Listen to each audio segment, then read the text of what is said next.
He never imagined the quiet knock at dawn would drag him into the biggest fight his family had faced in 3 generations. The morning started like any other in Cedar Ridge County. A soft blue light rested over the fields. Crickets were still chirping. The smell of damp grass drifted through the open kitchen window. But by the end of that day, nothing in Michael Lane's world would look the same. Not his land, not his family legacy, not even the neighbors he thought he understood. The man on the porch wore a neat polo shirt, too neat for this side of Texas. His shoes shined like he had stepped out of catalog. He held a thick envelope like it weighed more than it should.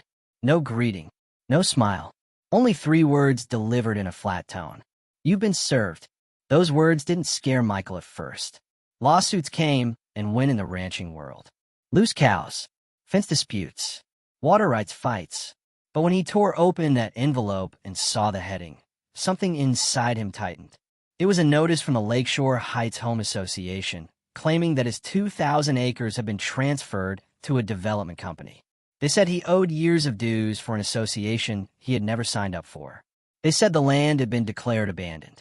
They said he had no right to appeal. He stared at the page, reading the lines again and again. Abandoned, unused, unclaimed. The lies sound the paper like poison. Michael spoke into the empty kitchen. I repaired the west fence last week. How could anyone call this abandoned? He set the notice down and looked out over the open land stretching beyond his porch. He knew every inch of it, every slope, every muddy corner, every broken post he and his father had fixed by hand. The idea that strangers could erase all that with a single claim settled into his chest like a heavy stone. Before noon, his friend and neighbor, Sam Wright, pulled up to borrow a wrench. Sam climbed the porch steps, took one look at Michael's face, and asked, "What's wrong?" Michael handed him the notice. Sam scanned it, and his eyebrows shot upward. They've lost their minds. You're not even part of that place. You never signed anything. Your dad sure didn't. Michael nodded. We've kept records of everything. Deeds, taxes, surveys. Sam gave a slow shake of the head. Then this has Maggie Hall written all over it. That name sent a spark of frustration through Michael. Maggie, the president of Lakeshore Heights, was known for her perfect hair, perfect speeches, and perfect smile that never touched her eyes. She believed rules were weapons. She believed documents were shields. And she believed authority was something she owned. If Maggie was involved, this wasn't an accident. It was a plan. Michael's land wasn't just grass and soil. His grandfather, Levi Lane, had bought the first stretch during the Great Depression. His father had added more over 40 years with careful deals and exhausting work. The Lane Ranch had stood through storms, droughts, and years when they barely had enough money for seed. Every acre had been earned, and now some stack of papers said it was gone. Michael called the county clerk's office. He spent 45 minutes on hold listening to music that somehow made him angrier. When a clerk finally picked up, she confirmed something that made his stomach twist. Yes, she said after checking. The sale was filed last week. The seller listed is Lakeshore Heights. The buyer is Ridge Rock Development. Michael gripped the phone. And where in your records does it say the HOA owns my land? A pause, then a quiet answer. It doesn't. That was the moment he understood. This wasn't a mistake. This wasn't a misunderstanding. This was deliberate. Someone had forged signatures or pushed papers through channels hoping he'd never notice until it was too late. Someone believed he'd be too tired from ranch work to fight. Someone thought they could bury the truth under enough paperwork and confidence. They were wrong. That night he sat at his kitchen table with a plate of food he never touched. The notice lay next to the original deed that his father, Thomas Lane, had handed him 15 years ago. He remembered that day, clearly even now. Thomas had placed the deed on the hood of his battered truck and said, "This land will outlast both of us. Take care of it, and it'll take care of you." Now a false claim from an HOA threatened to erase that promise. The phone rang. It was his cousin, Ben. "I heard what they did," Ben said. "You better fight this, Mike." "Oh, I will," Michael answered. "But I need to know how deep this goes." Ben hesitated. If Maggie is behind it, she's not alone. Her board follows her every word. You're up against people who don't like being challenged. You need more than proof. You need power. Michael didn't sleep that night. Every time he closed his eyes, he saw bulldozers tearing across the fields his father had walked. He saw developers carving up the land into squares. He saw his family's history disappearing under concrete. But the more he imagined it, the more something inside him hardened. They expected silence. They expected surrender. They expected him to vanish. Instead, he woke before dawn. He stepped onto the porch with a cup of black coffee. The morning fog hovered over the fields. The world looked calm. But Michael felt a storm building inside him. This land wasn't just property. It was identity. It was memory. It was the only thing his family had passed from one generation to the next without losing their footing. And he would not let it go without a fight. He visited his aunt, Lillian, the unofficial historian of the Lane family. Her house smelled like cinnamon and old books. Every wall held framed photos of relatives dating back to the 1920s. Lillian took one look at him and said, "What trouble have they dragged you into?" He explained everything. She went still for a moment, then returned with a worn leather folder. "These are the originals," she said. "Your grandpa kept them. Your father added to them. If someone is trying to erase your rights, you'll find the truth in here." Michael opened the folder gently. Every page looked like a piece of living history. Deeds written in ink that had faded to brown. Receipts showing taxes paid year after year. Maps with boundary lines drawn by hand. Holding that folder, he felt something he hadn't felt since he opened the notice. Strength. Not anger. Not panic. Strength. On the drive home, Lillian's words echoed in his mind. "This isn't only about land. This is about your family's name. Protect it." Michael understood then that this wasn't a battle he chose. It was a battle handed to him by the past. And he wasn't backing down. The next step would take him directly into the shadows where the HOA was operating. And what he discovered there would turn the entire fight on its head. And that is where the real war begins. Michael parked his truck across from the Lakeshore Heights meeting hall long before sunset.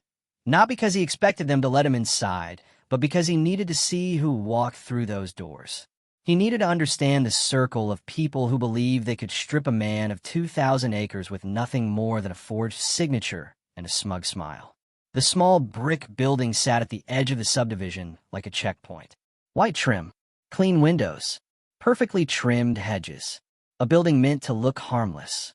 A place where decisions were made quietly and problems were handled out of sight. He sat in the cab with the windows cracked as neighbors trickled in. They walked with the confidence of people who trusted their leaders. Some chatted cheerfully as they entered. Others kept their heads down. Then a black SUV pulled into the parking lot.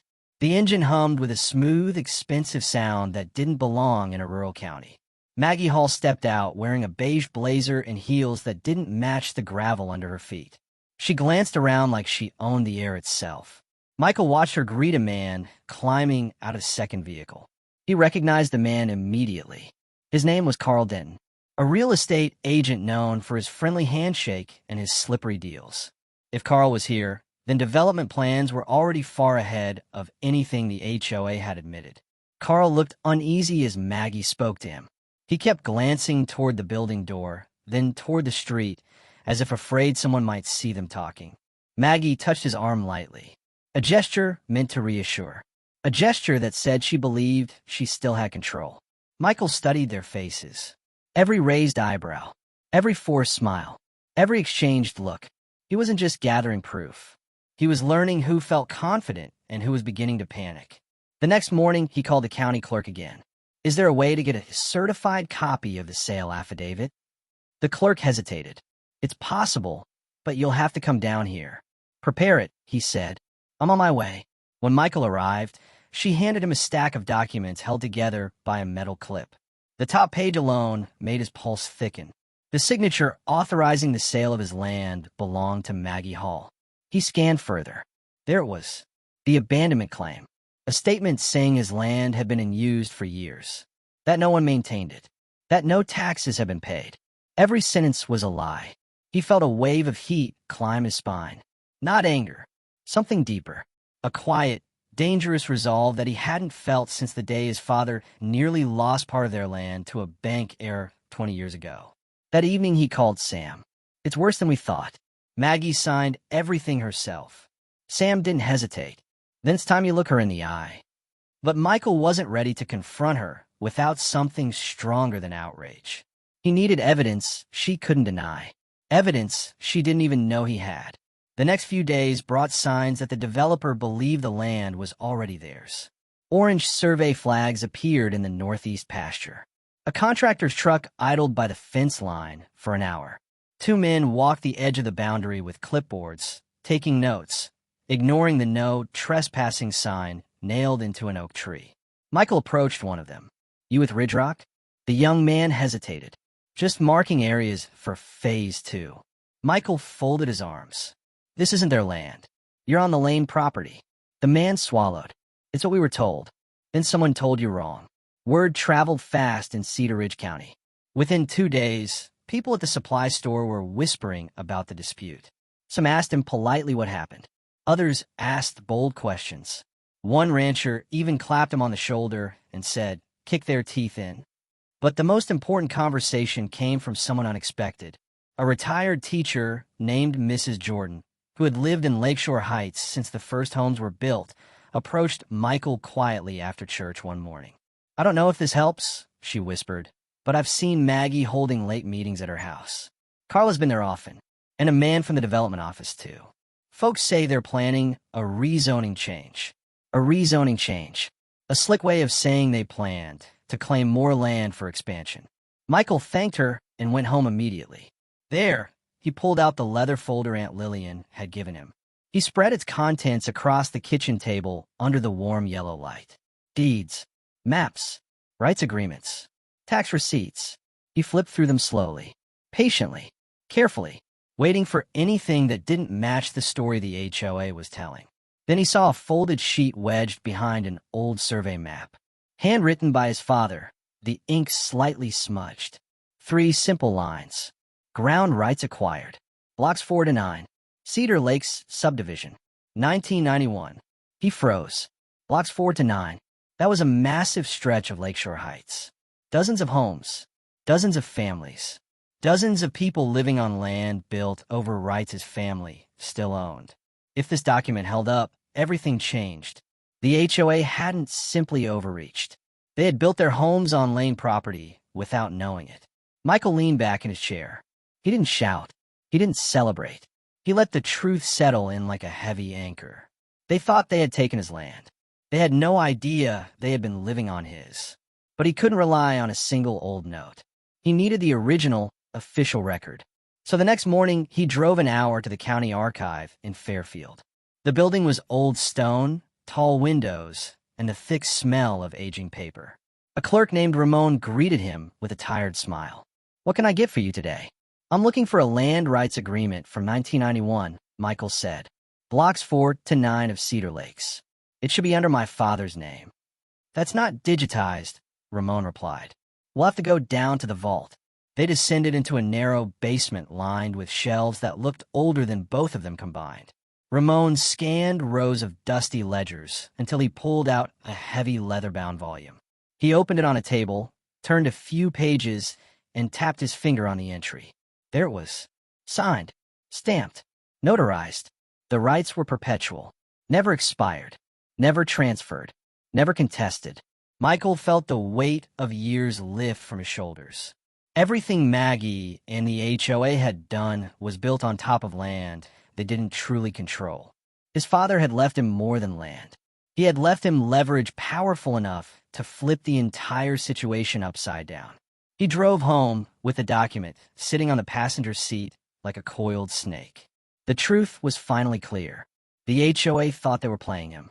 The developer thought they were outsmarting him. But they had built their empire on top of a foundation his family still owned. Not one of them knew it. And before he used that truth, Michael planned one conversation. A private one, face-to-face with the woman who had started it all. He was going to knock on Maggie Hall's perfect door. He was going to tell her exactly what she didn't know. And when she opened that door, nothing in Lakeshore Heights would ever be the same again. Michael parked his truck in front of Maggie Hall's 2-story home just as the sun began dipping behind the roofs of Lakeshore Heights. The air was warm, but the tension in his chest made it feel colder. He saw a curtain move upstairs. She already knew he was here. He didn't knock right away. He stood on the walkway, staring at the perfectly trimmed bushes and the spotless driveway. Everything about Maggie's world looked clean, controlled, polished. Everything he was about to reveal would split that veneer in half. The front door opened before he touched it. Maggie stood there in a pale blue blouse, holding a glass of white wine. She eyed him with a practiced smile that didn't reach her eyes. "Mr. Lane," she said. "You didn't call." "You didn't either," he answered. She stepped aside but didn't invite him in. Clearly, she wanted this on her terms. She kept her posture firm, chin slightly lifted, as if he were an inconvenience she planned to handle quickly. "You got 5 minutes," she said. Michael walked closer to the doorstep, stopping just short of crossing into her space. "You filed a sale on my land." "We filed a lawful transfer," she replied calmly. "The property was neglected. The community decided it was time to put it to better use." "My family has cared for that land for almost 100 years," Michael said. "You know it. Your board knows it. Everyone in this subdivision has driven past it." She took a slow sip of wine. Perception is not documentation. Michael reached into his jacket and pulled out the folded certified copy from the county vault. He didn't hand it to her yet. He watched her eyes flick toward it. Curiosity, worry, both hiding beneath her practiced confidence. "You didn't just lie about my land," he said. "You've been living on mine. Everyone in blocks 4 through 9 has been." Her smile cracked, just slightly. Her fingers tightened around the stem of her glass. "That's nonsense," she said softly. Michael unfolded the page and held it out. She took it, scanned it quickly, and the color drained from her face. She tried to keep her voice steady. This is outdated. Irrelevant. It's permanent. It never expires," Michael said. "Which means your house, your yard, your streetlights, all sit on Lane-owned ground. You didn't take anything from me. You built your lives over what was already ours." Maggie swallowed hard and set the wine glass down on a small porch table. The faint clink of the glass against metal sounded like the first crack in her empire. "You won't get away with this," she said. "You already tried that line," Michael replied. "It didn't work." He turned and walked down the steps before she could answer. He didn't need to see her reaction. He had seen everything he needed. Fear, denial, a shifting foundation under someone who hated losing control. The moment Michael returned to his ranch, he spread the folder and documents across his table. Lillian had given him a gift without even knowing it. His father had prepared him for a fight long before he understood he'd ever need one. He stared down at the original map from 1991, tracing the boundaries his father had highlighted. Cedar Lake's Subdivision, blocks 4 through 9. The realization hit him again. All those years, all those families, all those homes built on rights the HOA never owned. His phone buzzed. "Ben again. You tell Maggie?" "I did." "Well," Ben said, "how'd she take it?" Like someone who just realized the ground isn't as solid as she thought. Ben gave a low whistle. "She's not going to keep quiet, Michael. People like her don't go down without a fight." "I'm counting on that," Michael replied. The next morning, one of the ranch hands, a man named Drew who sometimes helped mend fences, drove up and waved him over. "You know a reporter named Rachel Ortiz?" Drew asked. "She's been asking around about your situation." Michael raised a brow. "What did you tell her?" "Nothing. Just passed along your number." An hour later, the reporter called. "Mr. Lane, I'm looking into claims about your land being transferred under strange circumstances. Are you willing to comment?" He paused. Revealing too much too early might tip his hand. But letting the HOA spin their version unchecked was worse. "I'll say one thing," he answered. "They filed a sale they had no right to file. And I have proof." She pushed for more, but he kept his answers measured. He needed time. He needed leverage. And he needed to control the story before the HOA twisted it into something ugly. That afternoon, Michael found a brand new no trespassing sign nailed to his fence. It wasn't official. Wrong lettering. Wrong shape. Spray-painted letters. Whoever put it there wanted to rattle him. It only confirmed he had hit a nerve. Later that day, he saw several HOA board members huddled near a driveway. They fell silent when his truck rolled by. One of them, a thin man named Jeremy, forced a tight smile. The kind of smile people wear when pretending not to fear the truth. Sam stopped by that evening. "I heard the HOA's meeting every night now," Sam said. "People are panicking. Some say Maggie's losing grip. Others say she's planning something bigger. Michael didn't answer right away. He looked out across the wide fields as the sunlight turned gold over the grass. His father used to say the land spoke if you listen long enough. Right now, it felt like it was pushing him forward. The next day, he drove to Lakeshore Heights again. This time, he wasn't watching them. He wasn't waiting for them. He wanted answers from someone higher up. At the far corner of the subdivision, a man in a gray suit stood beside a lot marker, flipping through a folder. Michael recognized him from Mrs. Jordan's description. Ridge Rock Development. An executive, not a field worker. Someone who made decisions. Michael approached. "You lost." The man glanced up, just reviewing property boundaries. "Wrong boundaries," Michael said. "You're standing on lane property." The man blinked, surprised. "According to our records." "Your records," Michael cut in, "are wrong." The executive closed his folder and walked stiffly back to his car. No argument. No explanation. Just a silent retreat that spoke louder than anything he could have said. Something in that moment shifted. Not in the land. Not in the air. In Michael. He had spent weeks reacting. Feeling attacked. Feeling cornered. But now he finally saw the truth. He wasn't cornered. They were. The HOA. The developer. The people who thought they could bury him under signed papers. They were standing on a fault line. And every new truth he uncovered made the ground under them shake harder. He walked back toward his truck with one thought rising stronger than all the fear, anger, and exhaustion he had carried. It was time to take this beyond conversation, beyond warnings, beyond polite requests. The HOA had tried to strip him of everything. Now he was going to take back far more than they ever imagined. And the first strike would land where they least expected it. Michael didn't waste another day. He drove straight into town and walked into the office of Reed Carter, a property attorney known for being calm in the face of chaos. Reed had gray at his temples and a voice that settled people down even while delivering hard truths. Michael placed every document on the desk. The forged sale, the abandonment claim, the original 1991 rights, the map his father had drawn by hand. Reed studied each page carefully, tapping his finger lightly against the desk. "They went after the wrong man," Reed finally said. "I can tell you that much." "What's our first move?" Michael asked. "We filed to void the sale immediately, and we used the subdivision rights as leverage. Not as a threat, not yet, but as proof that they acted in bad faith on more than one front." Michael nodded. "I want my land back. All of it." "You'll get it," Reed said, "and a lot more." The petition was filed that afternoon. By the next morning, the HOA had already received notice that the court was freezing the sale until a hearing could determine whether it was fraudulent. Ridge Rock Development responded in less than a day by hiring a large Dallas firm known for bulldozing small landowners in similar disputes. Reed wasn't surprised. When a developer steps in this early, he said they're scared. That should have comforted Michael, but it didn't. Fear made people unpredictable. As the days passed, Lakeshore Heights turned into a hive of tension. Neighbors whispered in driveways. Cars slowed whenever Michael's truck passed. One homeowner even shouted from across his lawn, "You're tearing this place apart." Michael didn't answer. He had learned long ago not to fight battles that didn't matter. And their fear wasn't directed at him. Not really. It was directed at the truth Maggie had kept from them. The first court hearing arrived quickly. The courtroom was packed. People from the subdivision sat in the benches behind the defense table. Ranchers and townsfolk filled the opposite side behind Michael. Even the county clerk attended, sitting in the back row with tightly folded hands.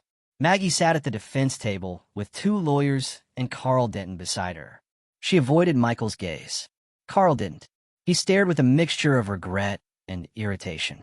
The developer's attorneys sat behind them, scrolling through tablets like they were reviewing grocery lists.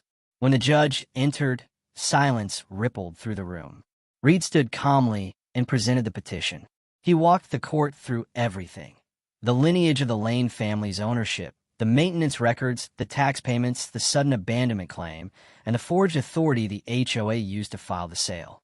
When Reed finished, the opposing attorney rose. "This case is straightforward. The property was in use for years."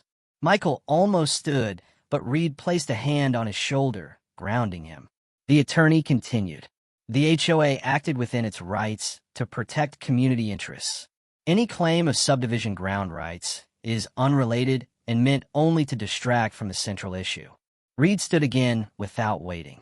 Your Honor, the ground rights are the central issue. They show a clear pattern of the HOA ignoring and suppressing Mr. Lane's legal ownership. These rights directly connect the subdivision to land the Lane family never surrendered.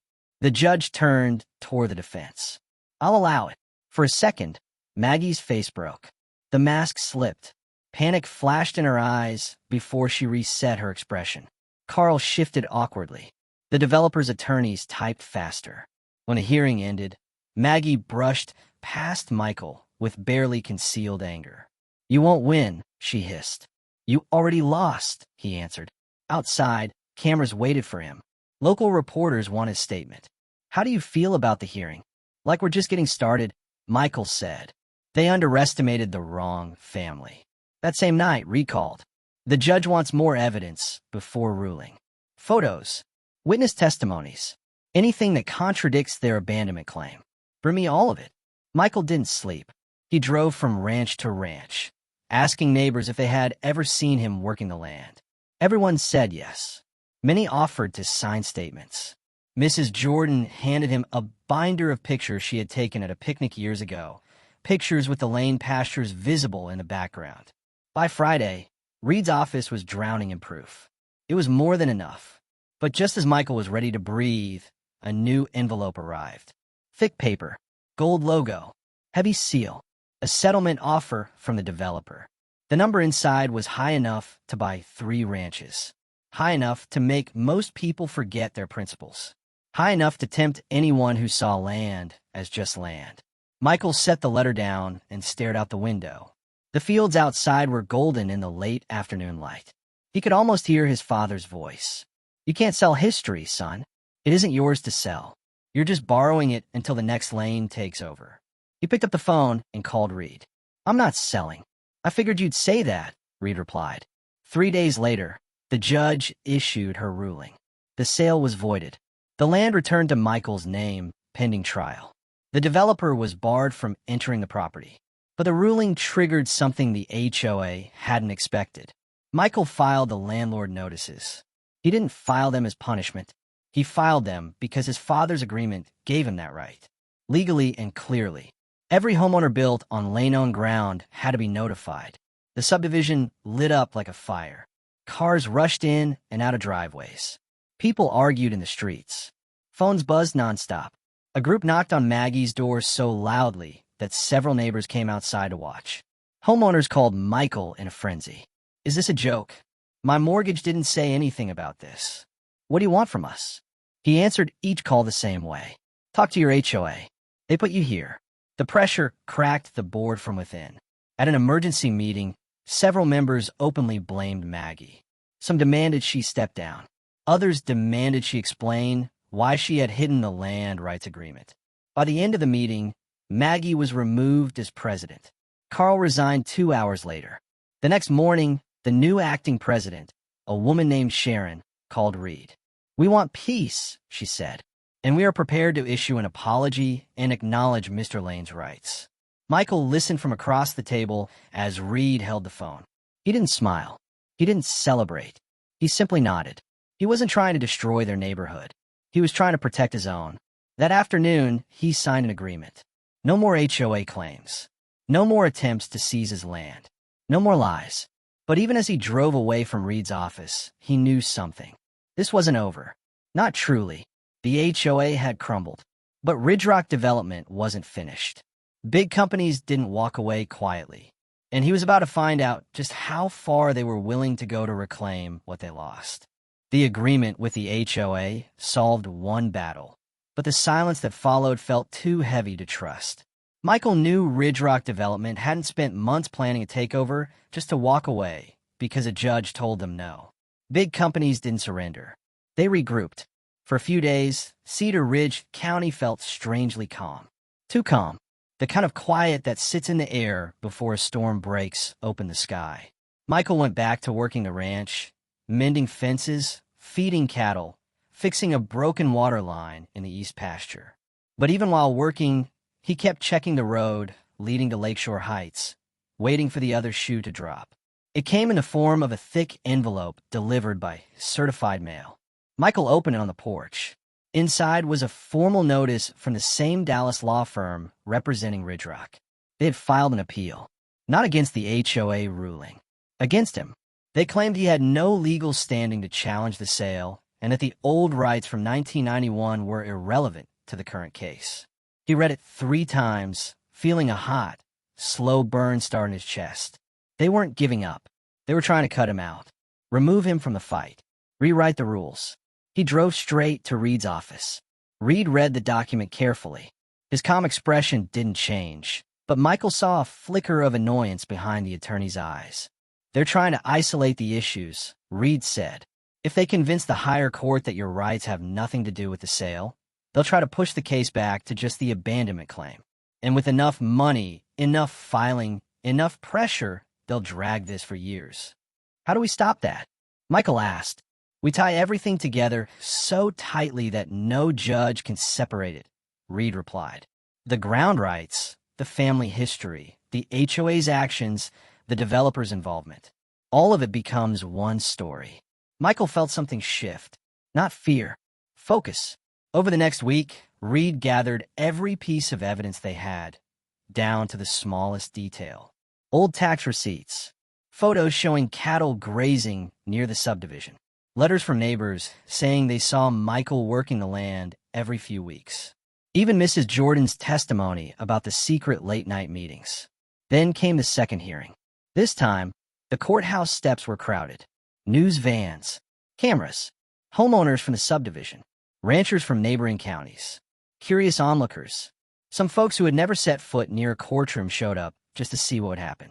The story had grown far beyond Cedar Ridge. Inside the courtroom, Ridge Rock's attorneys delivered their argument with icy confidence. Mr. Lane's claim to subdivision ground rights is outdated. He has not exercised those rights for decades. His connection to this case is limited at best. Reed stood slowly, adjusting paperwork without rushing. Your Honor, the reason Mr. Lane did not exercise those rights is simple. He never needed to. The agreement was clear. The rights were permanent. The HOA had no authority to override them. They chose to ignore them because acknowledging them would have exposed everything they tried to do. The judge listened without expression, her eyes fixed sharply on the documents Reed placed before her. When Ridge Rock's attorney tried to argue again, the judge cut him off. I've seen enough to understand the connection. For the first time since this started, Ridge Rock's lawyers looked unsure. The hearing ended without a ruling. The judge said she would issue a decision within days. The courtroom buzzed with whispers as people filed out. Outside, a local reporter called out, Mr. Lane, do you think you'll win this? He answered without hesitation. I didn't start this fight, but I'll finish it. After the hearing, Michael went home to a stack of letters delivered to his mailbox. Some were from people he knew. Many were from strangers across Texas who had been watching the story unfold. One letter stood out. A man from Clearwater County wrote, My parents lost their land in 1971 to a false abandonment claim. We didn't have the strength or the knowledge to fight. You're fighting for all of us who couldn't. Michael folded the letter carefully and placed it in Lillian's leather folder. It belonged with the rest of the history he was protecting. 3 days later, the judge's ruling arrived. Michael paced the porch before opening it. He wasn't scared. He was carrying the weight of 3 generations behind him, and he wanted to honor every one of them. He tore open the envelope. The ruling was short, direct. The sale of Michael's land was permanently voided. The HOA had acted without authority. Ridge Rock Development had participated in an improper transaction. And most importantly, the 1991 ground rights were recognized as valid and enforceable. Every argument the developer made had been denied. Michael read the line twice before it sank in. He had won. Not temporarily. Not halfway. Not with a loophole. He had won completely. He drove to Lillian's house first. She opened the door, saw his face, and smiled before he said a word. You did it, she whispered. We did it, he answered. When he got back to the ranch, Sam was waiting near the gate with a grin. I heard the news before you pulled out of the driveway, Sim said. You know, the whole county's already talking. Michael laughed, the sound lighter than it had been in months. Let them talk.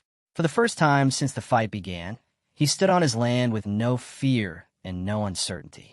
The field stretched wide. The evening breeze rustled the grass. A hawk glided overhead. Everything felt steady again. The following week, Lakeshore Heights held a community meeting. Michael didn't attend, but Sam reported the whole room buzzed when Sharon announced the ruling. Some homeowners were angry. Some were relieved. A few, Sam said, even applauded. Not for the loss, for the truth finally coming out. Ridge Rock pulled out of Cedar Ridge County completely. Their polished executives and clean-cut contractors disappeared like a bad memory. Other developers approached the HOA months later, but none dared touch the land near the Lane property. Michael's victory had become a warning. A few homeowners from blocks 4 through 9 visited Michael's ranch. They weren't angry. They weren't panicked. They came with respect.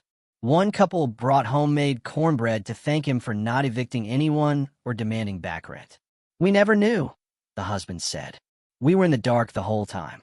I know, Michael replied. You weren't the ones trying to steal from me. People around town began seeing him differently too. Not just as a rancher, not as a troublemaker, not as someone fighting alone.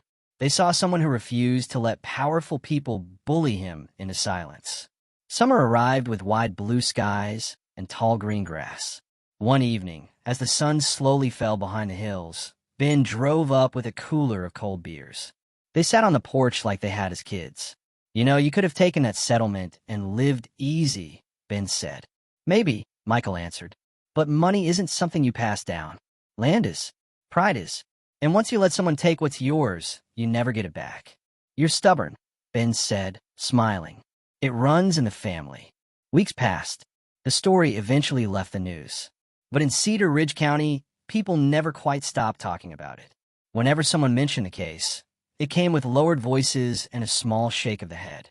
The story had become something else. A reminder.